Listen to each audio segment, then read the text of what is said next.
فألف بين قلوبكم فأصبحتم بنعمته إخوانا.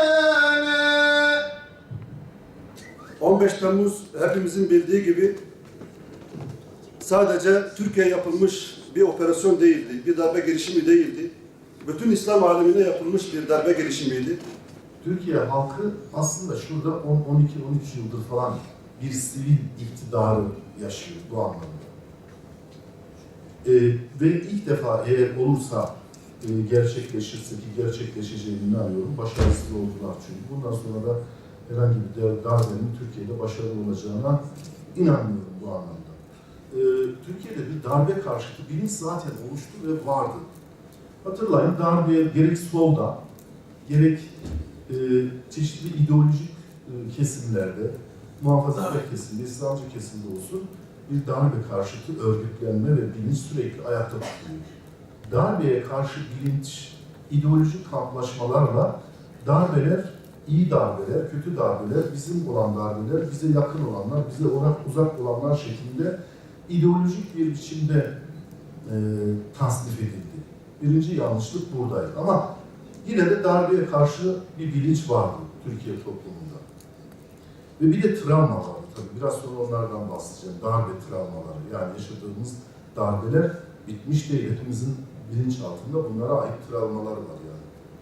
Yani darbe karşıtı siyasi bir irade iktidar tarafından hem oluşturuldu hem de halk tabanında oluştu. Bazıları darbeyle de olsa ideolojik karşıtlarının ya da siyasal karşıtlarının indirilmiş olmasını hak görürdü yani. Darbeyle indirsinler de daha sonrasına bakarız bilinci. Yani benim karşıt olduğum siyasal görüş ya da onun karşıt olduğu siyasal görüş. Basın da bu şekilde aslında ideolojik bir kamplaşmaya darbe karşıtı olmasına rağmen bölünmüştü. Aydınlar da 15 Temmuz'da birçok darbe karşıtı kitabı olduğunu bildiğimiz, onların kitaplarından darbeciliği, darbelerin analizini öğrendiğimiz aydınların, Hasan Cevher'in başta olmak üzere maalesef burada iflas ettiklerini gördük yani hepsinin de. Çünkü burada esas olan halkın seçtiği iktidarın gayrimeşru bir şekilde indirilmesi değil, benim karşıtım olan iktidarın indirilmesi gibi bir darbe karşıtlığı şeyine sığınıldı. Yani uluslararası duruma baktığımız zaman darbe öncesinde Türkiye'nin bir sıkıştırılma ortamı içerisinde olduğunu biliyoruz. Nasıl? Türkiye bu iktidarla birlikte Avrupa Birliği sürecini ilerletmeye başladı.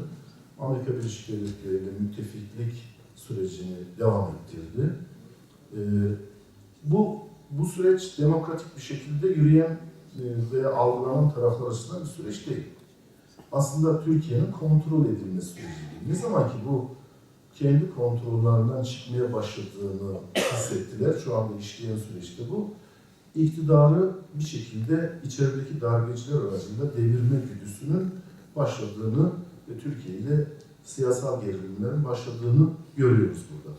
Yani Avrupa Birliği sürecini rahatlıkla buna örnek gösterebiliriz. İşte Amerika Birleşik Devletleri ile ilgili ilişkilerimizde Amerika Birleşik Devletleri'nin Türkiye'deki yapılan bütün darbelerin arkasında olduğunu hepimiz biliyoruz. Yani daha önceki darbelerde bizim çocuklar başardı mesajlarının geçildiği artık kayıtlara düşmüş şeyler. Bu sefer onların çocukları başarılı olamadı. Amerika'da sadece çocuklarını değiştiriyor. Yani darbeci çocuklar değişiyor.